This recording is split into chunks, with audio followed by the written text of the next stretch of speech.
Значи, по покана на пчеларското здружение Братство од Прилеп, пчеларите од Здруженијето од Варна, од Република Бугарија, дојдоа во чест да потпишиме еден меморандум, односно договор, или спобратимување на двете здруженија од двата града и од двете републики, со цел размена на искуства околу пчеларењето и размена на искуства во однос на законските регулативи, затоа што Бугарија е членка во Европска Унија, а ние со нашите закони, со нашите регулативи се стремиме да се усогласиме спрема законите према Европска Унија и целта на овој состанок и на ова потпишување, на оваа средба, на ова дружење е да ги зголемиме нашите познавања од сите области околу пчеларството. Така, сега ще почна от там, където питахте за Прилеп.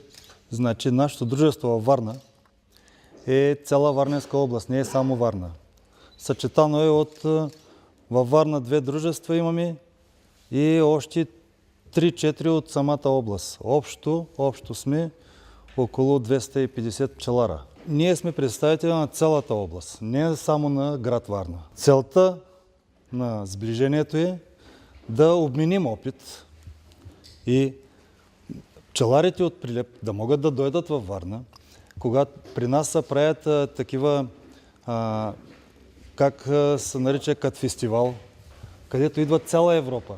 Водещите фирми в Европа идват и там, не знам как при нас се казва, центрофуги, там където въртим меда, центрофуги, нали, всички такива неща, които трябват на пчеларя, за да може да извади по-бързо своя мед, за да може да му се намали себестойността на труда.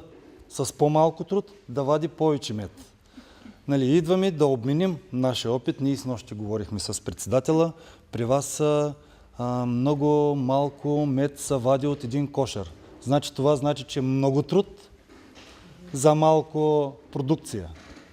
Целта на нашето посещение е да можем с град Прилеп да обменим опит. Те каквото може да ни помогнат да видим при тях.